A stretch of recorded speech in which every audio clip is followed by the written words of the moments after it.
Champions League match day 2 is nearly upon us and my wildcard is active, and I'm going to talk you through my team selection in this video. So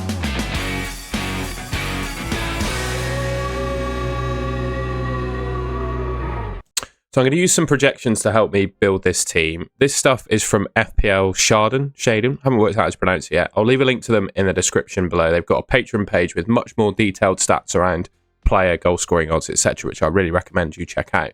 But I'm going to use some info that they put out for match day 1.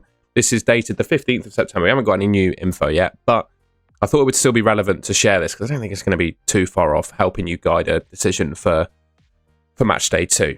What we've got here is a clean sheet projection, and I'm going to talk about my defence first. And I'm going to pick it based on, well, the clean sheet projections. Bearing in mind, I'm going to use probably my limitless chip in match day 5, I think.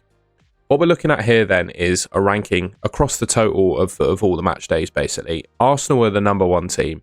Interestingly, we've got Napoli in at number 2. And in match day 2, 3 and 4, they're either over 50% likely to keep a clean sheet or just under at 43 in match day 3.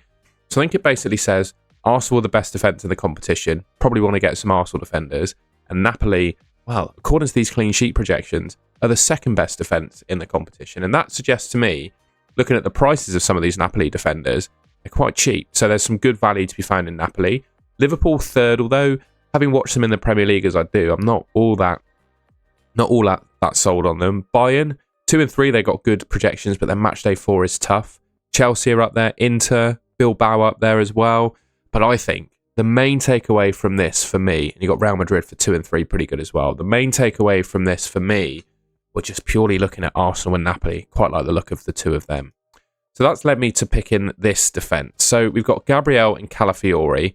Now, I do feel that Calafiori is a little bit of a risk. I'm in two minds as to whether he's going to start. I think looking at how they played in the Premier League against Newcastle, Mosquera, it's Christian Mosquera, isn't it, started the game, came off on 45 for Saliba. So I'm a little bit... Do I go for Calafiori? He's a little bit more risky but cheaper, or do I pick Saliba, who I think will play the game? That's something to think about. But I'm definitely sold on double Arsenal defence. Gabriel scored a goal in the last minute against Newcastle just now. I think he's the best Arsenal defender, you know, in terms of attacking potential and minutes. I think he's the best.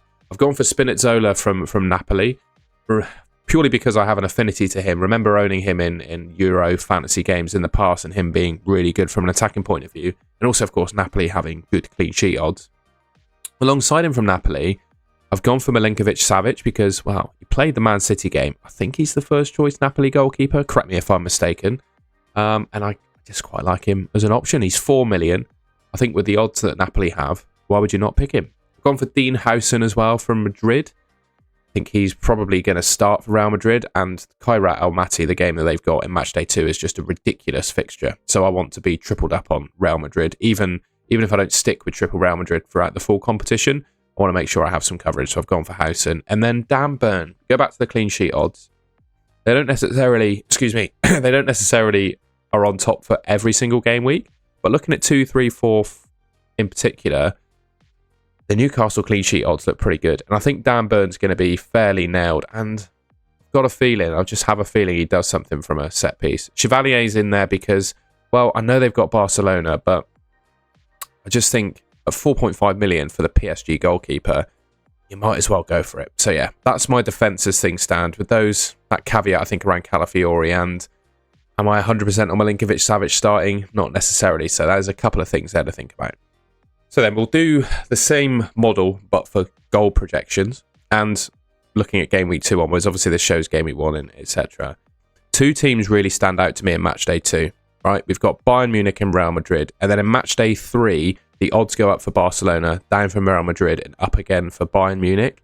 So that suggests to me, particularly for the next coming couple of game weeks, I really want some Bayern Munich players in there. I also want some Barcelona... Oh, sorry. I don't want some Barcelona players necessarily. I would look at Rafinha, but he's injured at the moment, and I'm not sure if Lamine Yamal will be back.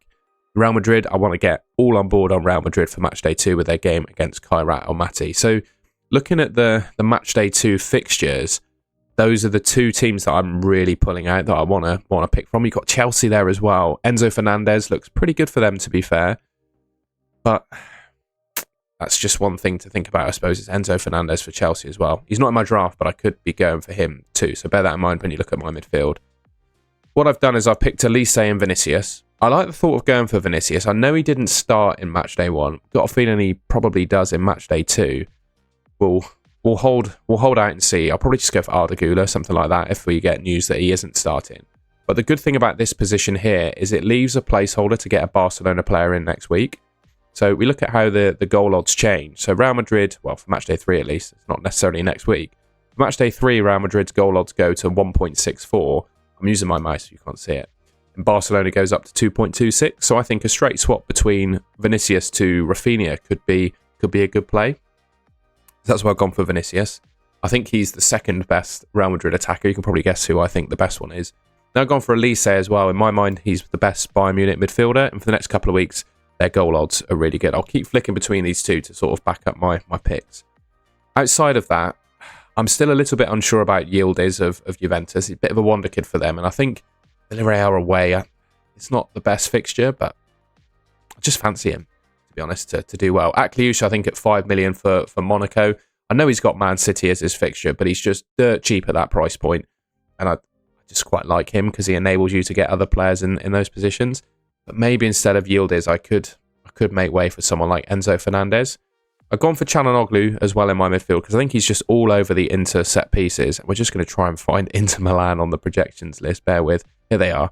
Matchday 2, 1.74, 1.59 in matchday 3, and 3.08 in matchday 4. So that's pretty crazy, to be honest. That's the biggest, in fact, across the whole game, apart from Sporting in matchday 1. Inter in matchday 4 is the biggest projected goals of all the games. So I've gone for him with that in mind. Decent goal odds for the next couple of weeks, and then matchday 5, they're ridiculous. Was it 4? Matchday 4, they're ridiculous. But regardless, this guy I think will take penalties. I think he's on penalties. Will take free kicks. His shooting from range is ridiculous. He did well in matchday 1 as well. I really like him as an option.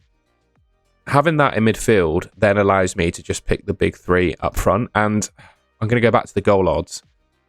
Man City have good goal odds throughout. Bayern Munich have good goal odds throughout. And Real Madrid have good goal odds throughout. And I could even swap out Mbappe if I fancy it in matchday 3 because they go down a little bit. But I want to pick all 3.